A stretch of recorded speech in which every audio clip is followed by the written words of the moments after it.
मेरा नाम कोमल है। मैं एक ब्यूटी पार्लर में काम किया करती थी। मैं बचपन से ही अपनी नानी के घर रहती थी। मैंने अपने माता पिता को कभी नहीं देखा था। सब कहते हैं कि जब मैं 1 साल की थी तब उनकी एक एक्सीडेंट की वजह से मौत हो गई थी, लेकिन मैं किसी वजह से बच गई थी। तब मेरे नाना नानी मुझे अपने घर लेकर आ गए थे। मैं उनके घर पर ही उनके साथ रहती थी। उन्होंने मुझे पाल पोस कर बड़ा कर दिया था, लेकिन एक एक करके मेरे नाना और नानी की भी मौत हो गई। मैं 4 साल की थी। उसके बाद मेरी जिम्मेदारी मेरे मामा ने उठा ली। वहाँ पर मेरी भाभी का भाई भी रहता था। मेरी भाभी अपने 6 साल के भाई को दहेज में लेकर आई थी।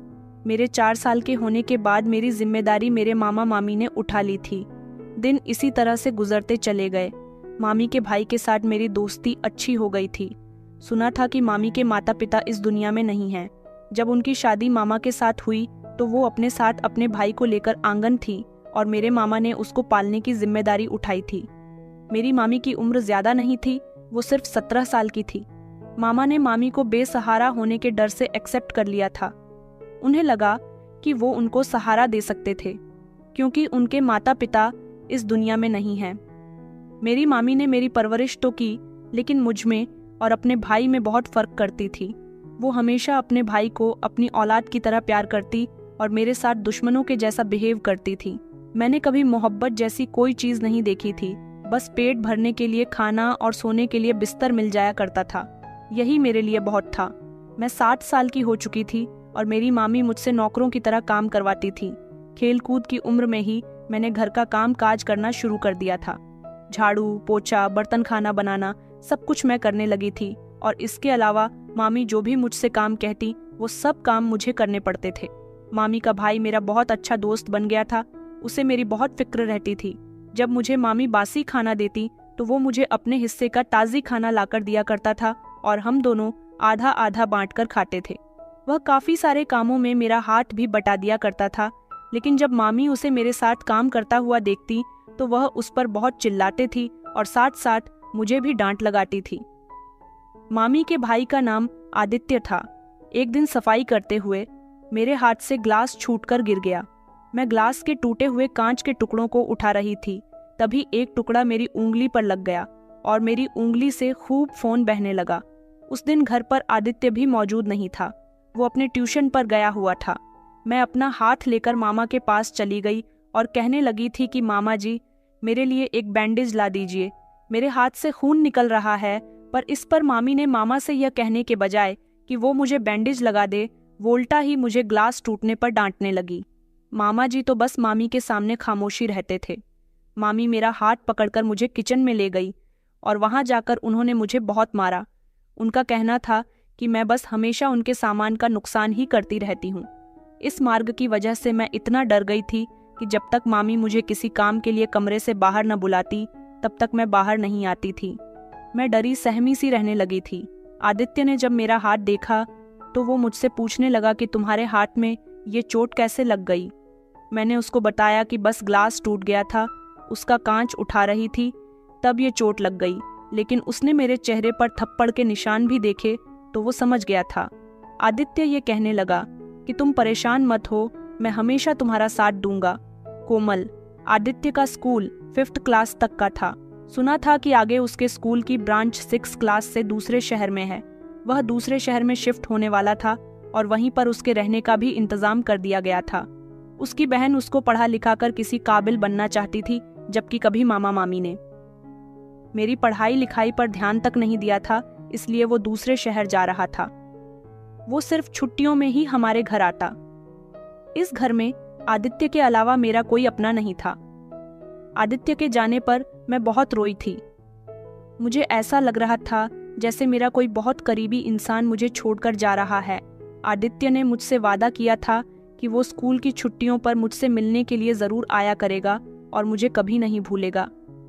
मैंने कुछ लोगों से सुना है कि बचपन बहुत सुहाना होता है, पर मेरे बचपन की यादें इतनी भयानक है कि अगर आज भी मुझे वो बातें याद आ जाती हैं तो मैं नींद से भी चौंक कर उठ जाती हूँ। अब इस घर में मैं अकेली रह गई थी। मामी की तो अपनी कोई औलाद नहीं थी, मेरा कोई दोस्त नहीं था। आदित्य मेरा दोस्त बना था, अब वह भी मुझसे दूर जा चुका था। आदित्य मुझसे बहुत होश रहता था, पर मामी अपनी मौजूदगी में मुझे उससे बात तक नहीं करने दिया करती थी। आदित्य तो जा चुका था, पर मेरी जिंदगी वहीं की वहीं रह गई थी। जिंदगी इसी तरह से गुजरती जा रही थी जैसे जैसे मैं बड़ी होती चली जा रही थी। मुझ पर काम का दबाव बढ़ता चला जा रहा था। जब मैं 11 साल की हुई तो घर के सारे काम, सारी जिम्मेदारी मुझ पर आ चुकी थी। अब तक मामा भी इस बात को अच्छी तरह से मान चुके थे कि मैं इस घर की नौकरानी बन गई थी। अब मैं बड़ी हो रही थी, जवान हो रही थी। मुझ में भी बार बार अपनी इंसल्ट करवाने की हिम्मत खत्म होती चली जा रही थी। आदित्य तो जब से स्कूल गया था वापस ही नहीं आया था। मामी का कहना था कि हम लोग खुद जाकर उसके स्कूल में आते हैं तो वो यहाँ आकर क्या करेगा। आखिरकार वो मामी का भाई था। उसके बिहेवियर में भी चेंज आ गए थे। स्कूल जाने के बाद वो मुझे भूल गया था और फिर वो आया भी नहीं। उसने मुझसे वादा किया था कि वो हर बार छुट्टियों पर आया करेगा, पर हर छुट्टियों पर मामा मामी जाकर उससे खुद ही मिलकर आया करते थे और मैं उसकी याद में हर छुट्टियों पर उसका इंतजार करती थी। इतने साल गुजर गए थे पर वह नहीं आया था। मुझे मामी का खुद पर हुक्म चलाना अच्छा नहीं लगता था और इस घर में नौकरानी की तरह हमेशा काम करना मुझे बिल्कुल भी पसंद नहीं था। आखिर मैं भी तो मामा की बहन की बेटी थी। वो चाहते तो मामी से मेरी इज्जत करवा सकते थे, पर उन्हें भी अपनी पत्नी के लिए एक नौकरानी मिल गई थी। 14 साल की उम्र तक मैं इन लोगों के लिए एक नौकरानी ही बनकर रह गई थी और यहाँ से निकलना चाहती थी। और फिर एक दिन मैंने ठान लिया था कि मैं इस घर में नहीं रहूंगी। आखिरकार मैं भी कामयाब होना चाहती थी। मैं इस घर से निकलकर कुछ बनना चाहती थी। अभी मेरी पूरी जिंदगी पड़ी थी। मैं नौकरानी बनकर अपनी जिंदगी को इसी तरह से वेस्ट नहीं करना चाहती थी। एक दिन मैंने प्लान बनाया कि मैं यहाँ से निकल जाऊंगी और मेरा प्लान कामयाब हो गया था, क्योंकि मुझे अपना प्लान कामयाब करने के लिए मौका जो मिल गया था। मामा मामी किसी फंक्शन में जा रहे थे और घर की सारी जिम्मेदारी मुझ पर छोड़कर गए थे। वो वैसे भी जहाँ जाते थे मुझे घर पर अकेला ही छोड़कर जाते थे, घर का ध्यान रखने के लिए। लेकिन आज मैंने सोच लिया था कि मैं इस घर को छोड़कर हमेशा हमेशा के लिए चली जाऊंगी। मामा मामी तो किसी की शादी में चले गए थे और कह गए थे कि घर का दरवाजा अंदर से बंद कर लेना, ध्यान रखना घर में कोई घुस न जाए। मैं इन लोगों से तंग आ चुकी थी और आज ही मुझे बहुत अच्छा मौका मिला था कि मैं इन सब से आज़ादी हासिल कर सकूं। तो मैंने घर का दरवाज़ा खोला और दरवाजे को ताला लगाकर चाबी मैंने गेट की साइड पर ही रख दी थी। जब मैंने आंख खोली थी तब मैंने खुद को इस घर में ही पाया था, क्योंकि मुझे इस घर में मेरे नाना नानी लेकर आए थे और उन लोगों ने मुझे बहुत प्यार दिया था। जब वो लोग मुझे छोड़कर चले गए तो मैं मामा मामी के सहारे पर रह गई और इन लोगों ने मेरी जिंदगी को दुश्वार करके रख दिया। मुझे अब आज़ादी चाहिए थी। मेरी आंखों में आंसू थे और नाना नानी की बहुत याद आ रही थी। मैं ताला लगाकर चाबी साइड पर रखकर आगे बढ़ गई और पीछे पलटकर घर को नहीं देखा। ये घर छोड़ते हुए मुझे बहुत तकलीफ हो रही थी, मगर इस घर से कभी मुझे इज्जत नहीं मिल पाई थी, प्यार नहीं मिल पाया था जिसकी मैं हमेशा तलबगार थी। अगर आज मैं यहाँ से नहीं गई तो जिंदगी भर यहाँ रहकर तकलीफ भरी जिंदगी गुजारती रहूंगी।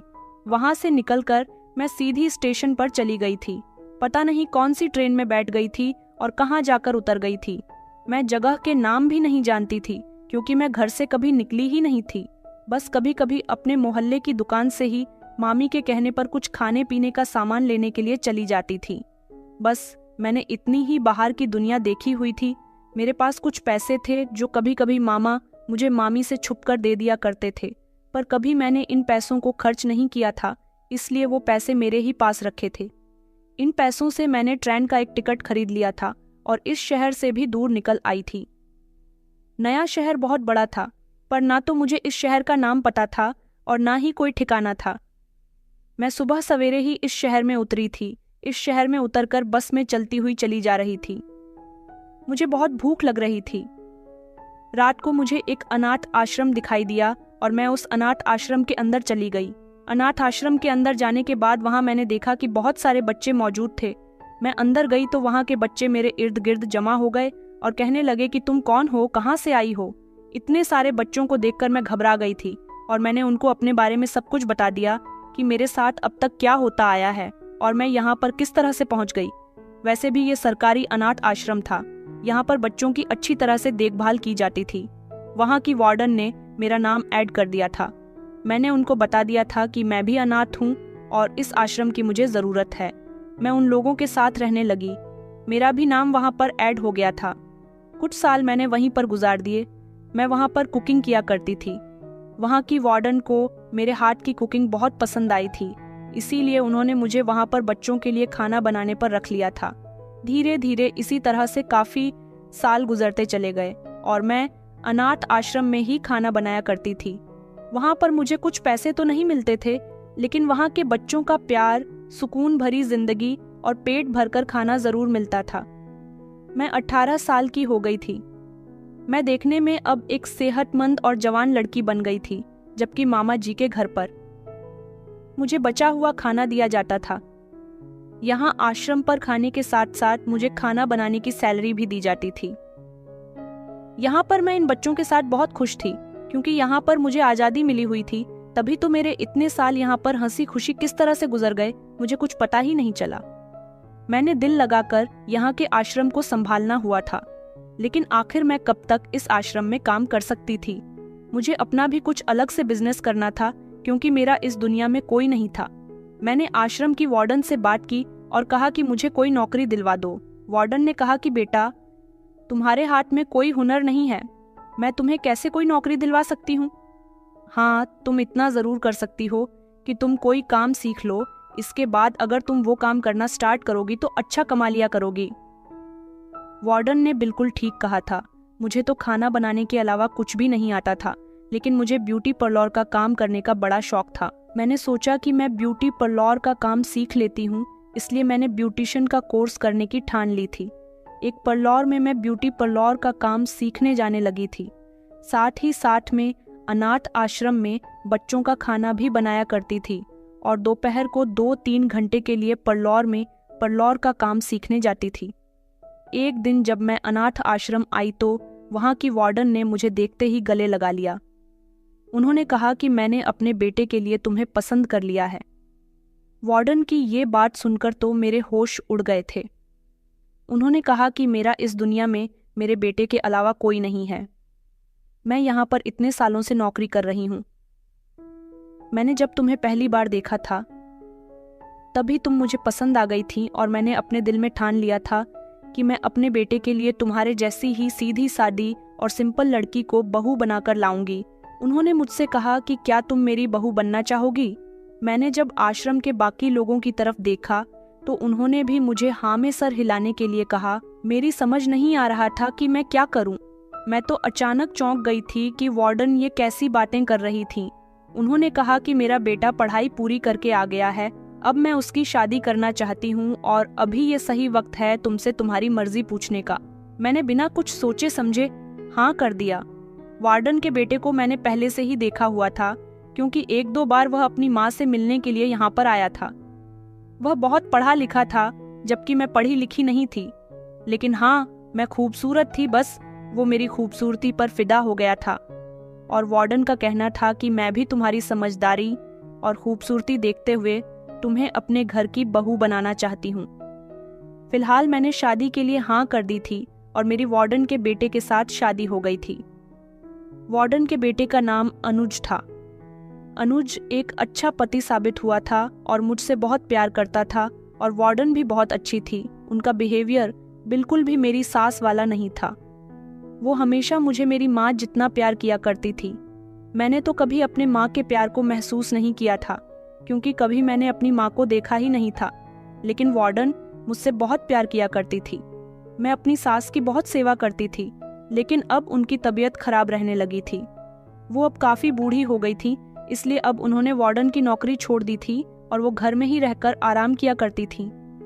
मैंने भी अब पार्लर का काम सीखना छोड़ दिया था। मेरा 3 महीने का कोर्स पूरा तो नहीं हो पाया था, पर पूरे 2 महीने में मैंने काफ़ी कुछ सीख लिया था। मेरे पति इस घर के अकेले ही वारिस थे, क्योंकि उनका कोई भाई नहीं था। मेरे पति जब भी काम से घर वापस आते तो मेरे लिए कुछ न कुछ लेकर आते थे। एक दिन अचानक मेरे पति का एक्सीडेंट हो गया और उनकी टांग टूट गई, जिस वजह से वो बेचारे चल फिर नहीं सकते थे। अब उन्होंने ऑफिस जाना बंद कर दिया था और मेरी सास भी बीमार रहती थी। अब हमारे घर पर बहुत परेशानियां आने लगी थीं और मैंने सोच लिया था कि अब ऐसे हाथ पर हाथ रखकर नहीं बैठा जा सकता।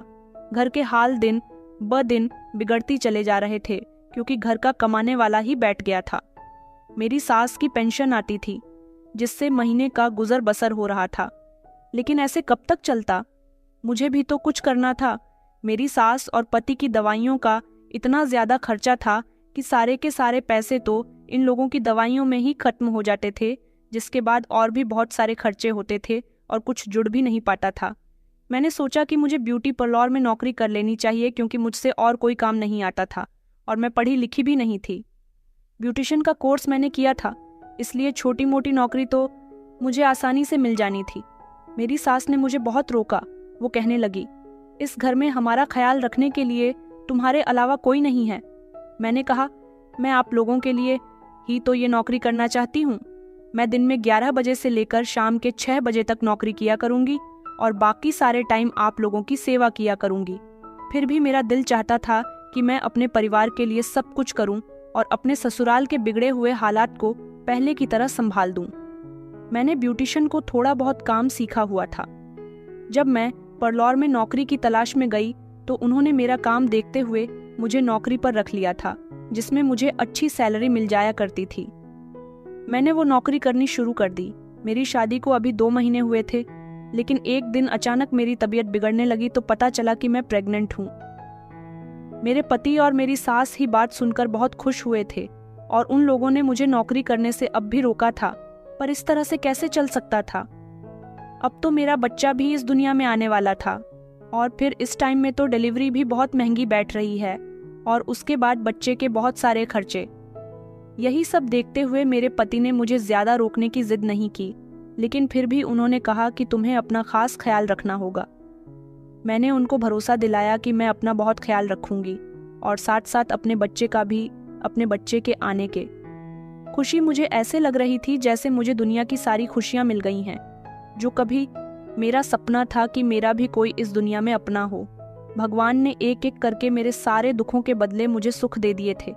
ये सच है कि औलाद की खुशी इतनी बड़ी लगती है कि जिसके सामने दुनिया के सारे गम फीके लगने लगते हैं। और मैंने भी अब पिछली जिंदगी के दुख भुला दिए थे और मैं अपनी पुरानी जिंदगी को बिल्कुल भूल चुकी थी। उस घर से भाग निकलना मेरे लिए कितना अच्छा साबित हुआ था। मैं प्रेग्नेंट थी। पार्लर में काम के साथ साथ मैं घर के भी सारे काम किया करती थी।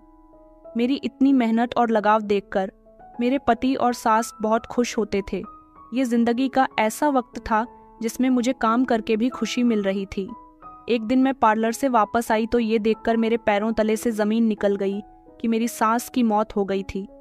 मेरे पति अपनी माँ को लिपट कर बहुत रो रहे थे। मेरी सास इस दुनिया से जा चुकी थी। अपनी सास की मौत पर मुझे भी बहुत दुख हो रहा था। अपनी सास के मरने के 4-5 दिन के बाद मैंने फिर से नौकरी करना शुरू कर दिया था। अब मेरे पति घर में अकेले रह गए थे और पहले से भी ज्यादा बीमार रहने लगे थे, लेकिन अभी मेरे ऊपर एक और कयामत टूटने वाली थी। मेरी प्रेगनेंसी को अभी 7 महीने हुए थे। मेरे पति भी इस दुनिया को छोड़कर चले गए। मैंने अपने पति के इलाज में कोई कमी नहीं छोड़ी थी। मैं हर तरह से उनका ख्याल रखती और साथ साथ पैसा भी कमा रही थी कि ताकि उनके इलाज में कोई कमी ना आ सके। ये वक्त मेरी जिंदगी का सबसे मुश्किल वक्त था। मेरी सास और मेरे पति मेरी जिंदगी में एक ऐसे इंसान थे जिन्होंने मुझे भरपूर मोहब्बत दी थी और वही फिर से मुझसे दूर हो गए थे। अब मैं अपने परिवार में अकेली रह गई थी और अपनी डिलीवरी होने का इंतजार कर रही थी। 6 महीने जैसे तैसे पूरे हो गए तो मैंने एक बेटी को जन्म दिया। 1-2 महीने मैंने उसकी परवरिश की, लेकिन घर में बहुत ज्यादा परेशानी आ गई थी। मैं नहीं चाहती थी कि मेरी तरह मेरी बेटी भी बेइज्जती भरी जिंदगी गुजारे। मैंने जैसे जिंदगी गुजारी थी, मैं अपनी बेटी की जिंदगी को वैसा नहीं करना चाहती थी। और अब तो मेरा गुजारा बिना काम के हो भी नहीं सकता था क्योंकि मैं अकेली रह गई थी। अगर मेरे पति जिंदा होते तो अपनी बेटी के लिए कमाते। बेटी की परवरिश करने वाला भी इस दुनिया में मेरे अलावा और कोई नहीं था, इसलिए मुझे ही मेहनत करनी थी। मैं अपनी 2 महीने की बेटी को लेकर पार्लर जाने लगी। अगर ये नौकरी मेरे हाथ से चली गई तो फिर मुझे और कहीं काम नहीं मिल सकता क्योंकि मैं पार्लर में ही काम कर सकती थी। मैं अपनी बेटी को लेकर 1-2 दिन में ही पार्लर पर काम पर लग गई तो मुझे बहुत परेशानी हुई। पार्लर के मालकिन ने कहा कि तुम्हारी बेटी के होने की वजह से काम में अड़चन पैदा हो रही है, इसलिए तुम अपनी बेटी को यहाँ लेकर नहीं आओगी। मेरा इस दुनिया में कोई नहीं था जिसके हवाले मैं अपनी बेटी को कर देती। फिर मैंने सोचा कि क्यों ना मैं अपनी बेटी को अनाथ आश्रम में वार्डन के हाथ सौंप पाया करूं, वो उसका ख्याल रख लिया करेगी। नई वार्डन भी बहुत अच्छी थी और आश्रम के सारे लोग मुझे पहले से ही जानते थे, इसीलिए उन्होंने मेरी बेटी को संभालने की जिम्मेदारी ले ली। दिन में वो मेरी बेटी को संभाले और जैसे ही मैं परलौर से फ्री होती अपनी बेटी को लेकर घर आ जाती थी। मेरा दिल अपनी बेटी पर ही अटका रहता था। अब मैं अपनी बेटी को आश्रम छोड़कर ही परलौर में काम करने जाने लगी थी। मैं काफ़ी दिनों से नोटिस कर रही थी कि एक लड़का वेटिंग एरिया में बैठा हुआ होता था और उसके हाथ में एक डायरी और पेन भी मौजूद होता। वो शायद उस डायरी पर कुछ लिख रहा होता था। ऐसा सिर्फ एक दिन नहीं बल्कि काफ़ी दिनों से हो रहा था। वो लड़का रोज़ आते जाते मुझे घूर घूर कर देखता था। मैं उसके खिलाफ कोई एक्शन भी तो नहीं ले सकती थी क्योंकि वो सिर्फ मुझे देखता था, कोई ऐसी हरकत नहीं करता था जिसकी वजह से मैं उसकी शिकायत पार्लर में किसी से कर देती। रोज़ाना आते जाते वो लड़का मुझे घूर घूर कर देखता रहता था। मुझे उसका घूरना बहुत अजीब लगता था क्योंकि वो बिना पलके झपकाए मुझे देखता रहता था। मेरी बेटी के पैदा होने के बाद जब से मैं यहाँ दोबारा से नौकरी पर आई थी तभी से मैं इस लड़के को यहाँ पर देख रही थी। इससे पहले तो कभी मैंने इस लड़के को यहाँ नहीं देखा था। काम करते हुए बार बार मेरा ध्यान उस लड़की की तरफ ही जाता था। ना जाने वो लड़का कौन था परलौर में, जबकि काफ़ी सारी लड़कियां काम करती थीं, लेकिन वो सिर्फ मुझे ही घूर घूर कर देखता था। इस बात के बारे में मैंने परलौर की लड़कियों से पूछा तो वो कहने लगी कि हम भी नहीं जानते कि वो लड़का कौन है, लेकिन वो तो सिर्फ अपनी डायरी में ही बिजी रहता है, कभी हमें नज़र उठाकर भी नहीं देखता। लेकिन ना जाने क्यों वो सिर्फ मुझे ही नज़र उठाकर देखता और घूरता भी रहता था। काफ़ी दिनों से लगातार ये सब कुछ चल रहा था। वो लड़का हर दिन मुझे आते जाते देखकर घूरता रहता, पर जब मैं उसे छुपकर देखती तो वो अपनी डायरी पर कुछ लिख रहा होता था। अब हर दिन ऐसा ही होता था। वो मुझे देखता और देखते ही डायरी में कुछ ना कुछ लिखने बैठ जाता था। मुझे समझ नहीं आता था कि वो अपनी डायरी में रोज ही क्या लिखता होगा। मैं तो पढ़ी लिखी भी नहीं थी, इसलिए कभी अगर उसकी डायरी मेरे हाथ लग जाए तो फिर मैं कैसे पता लगा सकूंगी कि वो अपनी डायरी में क्या लिखता है। अब वो लड़का किसी दिन पार्लर के वेडिंग एरिया में बैठा होता तो किसी दिन नहीं बैठा होता था। अब जिस दिन वो लड़का मुझे पार्लर के वेटिंग एरिया में बैठा हुआ दिखाई नहीं देता तो मुझे उसका इंतजार और फिक्र लगी रहती थी कि ना जाने आज वो यहाँ पर बैठा क्यों नहीं है। फिर मैं खुद ही परेशान हो जाती कि मुझे क्यों एक अनजान लड़के के ना आने से इतनी फिक्र होने लगी है। पर इसमें मेरा कोई कसूर नहीं था। वो लड़का था ही इतना अजीब जिसने मेरा ध्यान अपनी तरफ खींच लिया था कि जैसे वो मुझसे कुछ कहना चाहता हो। न जाने ऐसा क्या काम होगा जो वो लड़का यहाँ पर नहीं आ रहा। इधर मुझे हमेशा अपनी बेटी की फिक्र लगी रहती थी। एक दिन जब मैं पार्लर से घर जा रही थी तो मैंने देखा कि वो लड़का जिस सीट पर बैठता था वहां पर वो लड़का तो मौजूद नहीं था, पर उसकी डायरी वहीं पर मौजूद थी। मैंने इधर उधर देखा तो वो मुझे कहीं नजर नहीं आया। मैंने उसकी डायरी उठा ली और मैं उसे लेकर अपने घर आ गई। मैंने डायरी को पढ़ने की कोशिश की पर मेरी कुछ भी समझ नहीं आया क्योंकि मैं पढ़ी लिखी नहीं थी। मैंने सोच लिया था कि मैं इस डायरी के बारे में जानकर ही रहूंगी कि इसमें क्या लिखा हुआ है। इसलिए मैंने ठान लिया कि कल जब मैं पार्लर से छुट्टी पर घर जाते टाइम अपनी बेटी को लेने के लिए जाऊंगी तब वार्डन से कहूंगी कि वो मुझे डायरी पढ़कर सुना दे। मैंने जब वार्डन को डायरी पढ़ने के लिए दी और उन्होंने मुझे पढ़कर सुनाई तो मेरे होश उड़ गए थे। ये सब कुछ क्या हो रहा था और इसमें क्या लिखा हुआ है? उस डायरी में काफ़ी कुछ लिखा हुआ था, लेकिन मैं अपनी इस कहानी में आपको उस डायरी के सारे पन्नों की दास्तान तो नहीं सुना सकती, पर जो कुछ मेरे लिए लिखा हुआ था वो ज़रूर बता सकती हूँ। उस लड़की ने आखिर मेरे बारे में ऐसा क्यों लिखा था? आखिर इसका मेरे साथ ऐसा कौन सा ताल्लुक था? मेरे तो कोई आगे था ना ही कोई पीछे था। फिर किस तरह से मुझ पर यह कयामत टूट पड़ी थी? मेरे होश उड़ गए और मैं डायरी और अपनी बेटी को लेकर अनाथ आश्रम से अपनी आंखों में आंसू लिए हुए अपने घर को वापस आ गई थी। बार बार मेरे दिमाग में इस डायरी में लिखी हुई बातें घूम रही थीं। उस डायरी में मेरे नाम के साथ लिखा हुआ था कि इस पालन में जो लड़की काम करती है उसका नाम कोमल है। इस लड़की ने मेरी जिंदगी बर्बाद कर दी थी। मैं तुम्हें हमेशा याद करता हूँ और तुम मुझे एक दिन छोड़कर चली गई थी। आखिरकार ये लड़का कौन था? अपने पति के अलावा मैंने कभी किसी लड़के की तरफ नजर उठाकर देखा तक नहीं था। फिर ये लड़का इतने कॉन्फिडेंस के साथ कैसे कह सकता था कि मैंने इसे धोखा दिया और मैं इसको छोड़कर चली गई थी? मेरे दिमाग में बस यही सब कुछ घूम रहा था और समझ नहीं आ रहा था कि ये लड़का ऐसी बातें क्यों कर रहा है। और ये तो पक्का था कि इसने मेरे बारे में ही लिखा था, क्योंकि मेरा नाम ही कोमल था और मैं ही उस परलौर में काम करती थी। मैं परेशान हो गई थी और अब मुझे इस लड़के की तलाश थी कि आखिर उसने मेरे बारे में डायरी में ये सब कुछ क्यों लिखा हुआ था। आखिर वो क्या चाहता था? क्या वो मुझे पहले से जानता था? मगर मैंने उसे जब से देखा था मुझे तो कहीं से कहीं तक नहीं लगा कि मैं उसको जानती हूँ। इस बारे में सोच सोच कर मेरा चैन और सुकून बिल्कुल खत्म हो गया था। बस मुझे हमेशा इस लड़के की ही तलाश रहती थी। वह लड़का अपनी डायरी छोड़कर जा चुका था। मुझे लगा था कि शायद वो अपनी डायरी वहां पर छोड़कर चला गया है, या फिर भूल गया है तो जरूर वो अपनी डायरी लेने के लिए परलौर के वेटिंग एरिया में आएगा। मैं रोज उसका इंतजार करती थी कि वो जरूर अपनी डायरी लेने के लिए आएगा, पर मुझे तो वो कहीं नजर नहीं आता था। इसी तरह से लगभग 1 महीना हो गया था और उसकी डायरी मेरे पास ही रखी हुई थी। वो अपनी डायरी की तलाश के लिए आया ही नहीं था। अब मैंने उस लड़की की तलाश करनी छोड़ दी थी और मैं यही सोच रही थी कि एक ना एक दिन वो मुझे जरूर मिल जाएगा। मिलते ही मैं उससे जरूर सवाल करूंगी कि तुम कौन हो और तुमने अपनी डायरी में मेरे बारे में यह सब कुछ क्यों लिखा हुआ है। फिर कई महीनों के इंतजार और तलाश के बाद एक दिन वो लड़का मुझे पार्लर के बाहर खड़े हुए दिखाई दे गया था। मैंने उसे देखते ही पहचान लिया था। मैं पार्लर ऑटो में जाती थी।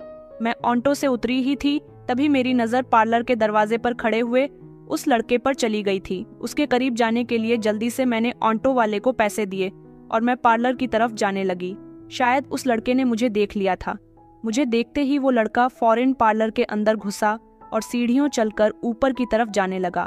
मैं जल्दी से भागकर ऊपर की तरफ गई और जहां पर सीढ़ियों खत्म हो गई थी वहां पर वो रुक गया और नजर झुकाकर खड़ा हो गया। मैं जल्दी से उसके करीब गई और मैंने उसे कहा कि अब तुम्हें भागने की कोई जरूरत नहीं है, और कहा कि आज तुम्हें बताना ही होगा कि तुमने अपनी डायरी में मेरे बारे में ये सब कुछ क्यों लिखा है कि मैं तुम्हें धोखा देकर तुम्हें छोड़कर आ गई थी। आखिर तुम कौन हो? मैं तुम्हारे बारे में जानना चाहती हूँ। और तुम क्यों मुझे घूर घूर कर यहाँ बैठकर देखा करते थे? उसने मुझे देखकर कहा कि मैं तो तुम्हें यहाँ पहली नजर देखते ही पहचान गया था, पर क्या तुम मुझे नहीं पहचान सकी कि मैं कौन हूँ? मैं किनन फ्यूजन में आ गई थी और सोचने लगी कि मैं तो ऐसी शक्ल वाले किसी इंसान को नहीं जानती। उसने मुझे शुरू से लेकर अब तक की पूरी कहानी बताई, जिसे सुनकर मेरे पैरों तले से जमीन निकल गई थी। वो लड़का कोई और नहीं बल्कि आदित्य था। आदित्य जो मेरा बचपन का दोस्त था और मेरी मामी का भाई था। उसे देखते ही मेरी आंखों में एक चमक सी आ गई थी, लेकिन कहीं ना कहीं मैं उससे नाराज थी, क्योंकि वो जब मुझे छोड़कर जा रहा था तो उसने वादा किया था कि वो मुझसे मिलने के लिए जरूर आएगा, पर जब वो गया तो फिर कभी वापस लौटकर नहीं आया। मैंने उसको जब ये बात बताई तो उसकी भी आंखों में आंसू आ गए थे। उसने कहा कि मैं तुमसे मिलने के लिए आने वाला था। मेरी दीदी को ये बात अच्छी तरह से पता थी कि मैं तुमसे बहुत हमदर्दी रखता हूँ। जब मेरी छुट्टियों के दिन आते और मेरे घर आने का टाइम होने वाला होता तो मेरी दीदी और जीजा जी खुद ही मुझसे मिलने के लिए हॉस्टल आ जाते थे। उन लोगों ने मुझे मौका ही नहीं दिया मिलने का और ना ही कभी घर आने का, लेकिन एक दिन मुझे पता चला कि तुम घर से भाग गई हो। मैं ये सुनकर बेचैन हो गया था कि जरूर मेरी दीदी ने तुम्हारा जीना दुश्वार कर दिया होगा और इन्हीं परेशानियों से तंग आकर तुम उनके घर से भाग गई हो। दीदी और जीजाजी ने तुम्हें ढूंढने की कोई कोशिश नहीं की, जबकि जीजाजी का कहना था कि वो पुलिस में जाकर रिपोर्ट करवा देते हैं, लेकिन दीदी ने कहा कि कोई जरूरत नहीं है, चली गई है तो जाने दो, उन्हें तुम्हारे जाने से कोई फर्क नहीं पड़ा था। मुझे भी यही लगा कि अच्छा हुआ तुमने उस घर को छोड़ने का फैसला कर दिया। वैसे भी वहाँ तुम्हारा था ही कौन, और तुम्हारे साथ वहाँ पर जुल्म ही तो होते आए थे और आगे आने वाली जिंदगी में भी तुम्हारे साथ यही सब कुछ होना था। लेकिन मुझे हमेशा तुम्हारी फिक्र लगी रहती थी। न जाने तुम कहाँ पर होगी, कैसी होगी। मेरे दिल में हमेशा तुमसे मिलने की तमन्ना जागती रहती थी, पर मेरी दीदी ने कभी मुझे तुमसे मिलने ही नहीं दिया। उनका इरादा कोई मुझे अच्छी शिक्षा देने का नहीं था, बल्कि उनका इरादा मुझे तुमसे दूर करने का था, जिसमें वो कामयाब हो गई थी। आदित्य ने बताया कि 2 साल पहले दीदी और जीजाजी के घर में भयानक आग लग गई, जिसमें दीदी और जीजाजी दोनों ही जलकर राख हो गए। उन दोनों का इलाज काफी दिनों तक चलता रहा, पर वो दोनों नहीं बच सके। उनको उनके किए की सजा मिल गई, क्योंकि उनका ख्याल रखने वाला कोई नहीं था, उनकी तबीयत पूछने वाला भी कोई नहीं था। उन दोनों की मौत हो चुकी है। और जब मैं इस शहर में नौकरी करने के लिए आया और मैंने पहली बार जब तुम्हें यहाँ पर इस परलौर में काम करते हुए देखा, तो मैं तुम्हें पहचान गया था कि तुम ही कोमल हो, क्योंकि तुम बचपन में ही इतनी प्यारी थी और आज भी इतनी ही प्यारी हो। मैंने कहा, पर तुम बहुत बदल गए हो, तुम अब पहले से भी ज्यादा स्मार्ट हो गए हो। आदित्य ने कहा, तभी तो तुम मुझे नहीं पहचान सकी। उसने मुझे बताया कि मैं हर दिन तुमसे बात करने की कोशिश करता था, पर मुझे कोई मौका ही नहीं मिलता था। मुझे लगा कि कहीं अगर तुम मुझे नहीं पहचान सकी और तुमने मुझसे बात करने के लिए इनकार कर दिया, तो यहाँ के लोग मुझ पर शक समझेंगे। कहीं ये ना सोचे कि मैं लड़की को झेल रहा हूँ। मुझे तुम्हारे पार्लर के अंदर आने और जाने का टाइम पता था, इसलिए मैं यहाँ बैठकर डायरी लिखा करता था। एक दिन मैं गलती से डायरी भूल गया और मुझे पता था कि जरूर वो डायरी तुम्हारे ही हाथ लगेंगी, क्योंकि उसमें मैंने तुम्हारा नाम मेंशन किया हुआ था, और फिर उसके बाद तुम भी मुझे तलाश करने की कोशिश करोगी। उसने मुझसे पूछा कि अब तुम अपने बारे में बताओ, तुमने यहाँ आने के बाद क्या क्या किया। मैंने अपनी इतने सालों की पूरी जिंदगी के बारे में आदित्य को बता दिया कि मैं किस तरह से यहाँ आई और किस तरह से मैं इतने साल अनाथ आश्रम में रही। उसके बाद मेरी शादी हो गई और मेरी सास और पति की किस तरह से मौत हो गई, और अब मेरी एक बेटी भी है। आदित्य ने कहा कि मेरे इस दुनिया में कोई नहीं है, एक दीदी और जीजाजी ही थे, वो भी इस दुनिया से जा चुके हैं, लेकिन मैं बचपन से तुम्हें पसंद करता हूँ। मैं तुमसे शादी करना चाहता हूँ। तुम्हारा भी इस दुनिया में कोई नहीं है। मैं तुम्हारी बेटी को अपना नाम देना चाहता हूँ और तुम्हें काम भी नहीं करना पड़ेगा। मैं हमेशा तुम्हारा ख्याल रखूंगा और अब कभी तुम्हें छोड़कर नहीं जाऊंगा। आदित्य की बात सुनकर मैं हैरान रह गई थी। उसने कहा कि मैं तुमसे इतने दिनों से बातचीत करने से डरता रहा, पर मैंने सोच लिया था कि जैसे ही तुम मुझे पहचान जाओगी, मैं फौरन ही तुमसे अपनी पसंद का इजहार कर दूंगा और बता दूंगा कि मैं तुमसे कितना प्यार करता हूँ। तब मुझे पता भी नहीं था कि तुम पहले से ही शादीशुदा हो। आज भी मुझे तुम्हारा इंतजार है। मैंने तुम्हारा बहुत इंतजार किया। अब जब तुम मुझे मिल गई हो तो प्लीज मुझसे शादी कर लो। मैं तुम्हारी बेटी को अपनी बेटी समझकर उसकी परवरिश करूंगा। कभी तुम्हारी बेटी में कोई फर्क नहीं करूंगा, क्योंकि मैं नहीं चाहता कि जिस तरह से अनाथों वाली जिंदगी हम दोनों ने गुजारी है, उसी तरह की जिंदगी तुम्हारी औलाद या फिर मेरी औलाद भी गुजारे। जो कुछ तुम्हारे साथ हुआ, शायद ये सब कुछ तुम्हारे भाग्य में लिखा हुआ था, लेकिन अब उस सब को बदला भी तो जा सकता था। जिंदगी और मौत किसी के बस में नहीं है, और अगर आज भी तुम्हें मेरी बातें झूठी लगती हैं तो तुम जैसा चाहे वैसा कर सकती हो। मैं तुमसे कभी जिद नहीं करूंगा। मैं सच्चे दिल से तुम्हारी बेटी को पिता का प्यार देना चाहता हूँ। उसकी खातिर तुम मुझसे शादी कर लो। मुझे आदित्य की ये सारी बातें बड़ी अजीब लग रही थीं। क्या ऐसा भी हो सकता है? मैंने तो कभी ऐसा सोचा भी नहीं था, लेकिन अपनी बेटी के बारे में सोचते हुए मैंने यही फैसला किया कि मुझे आदित्य से शादी कर लेनी चाहिए, क्योंकि जिंदगी मुझे एक बार फिर से दोबारा जिंदगी को जीने का मौका दे रही थी, और मैंने ये मौका अपने हाथ से नहीं जाने दिया, सिर्फ अपनी बेटी की खातिर, क्योंकि जिस तरह से मैंने अनाथों वाली जिंदगी गुजारी है, मैं अपनी बेटी को वही जिंदगी नहीं देना चाहती। यही सब सोचते हुए मैंने आदित्य के साथ शादी कर ली। आदित्य ने जैसा कहा था वैसा करके दिखाया था। उसने मेरी बेटी में कभी फर्क नहीं समझा, हमेशा मेरी बेटी को अपनी बेटी समझकर उसकी परवरिश की। आज मेरी बेटी 60 साल की हो गई। मैं आज भी अपनी बेटी और आदित्य के साथ बहुत खुश हूँ, लेकिन अफसोस की बात यह है कि आदित्य और मेरी कोई औलाद नहीं हो सकी। आदित्य ने हर काम में मेरा साथ दिया। उन्होंने मेरी पार्लर वाली नौकरी भी छुड़वा दी और खुद ने एक अच्छी नौकरी की। मुझे और मेरी बेटी को एक अच्छी जिंदगी देने के लिए आज मैं अपने पति और बेटी के साथ बहुत खुश रहती हूँ, और कभी मुझे अपना बीता हुआ कल याद आता है तो मेरी आंखों से आंसू निकल आते हैं। भगवान ऐसा किसी के बच्चे के साथ न करे जैसा हमारे साथ हुआ था। किसी का बच्चा अनाथ न हो, क्योंकि जो परवरिश अपनी औलाद की अपने माता पिता कर लेते हैं वो कोई दूसरा नहीं करता। दोस्तों, उम्मीद करती हूँ आपको हमारी कहानी पसंद आई होगी। कहानी पसंद आई है तो वीडियो को लाइक करें, चैनल पर नए हैं तो चैनल को सब्सक्राइब करें। धन्यवाद।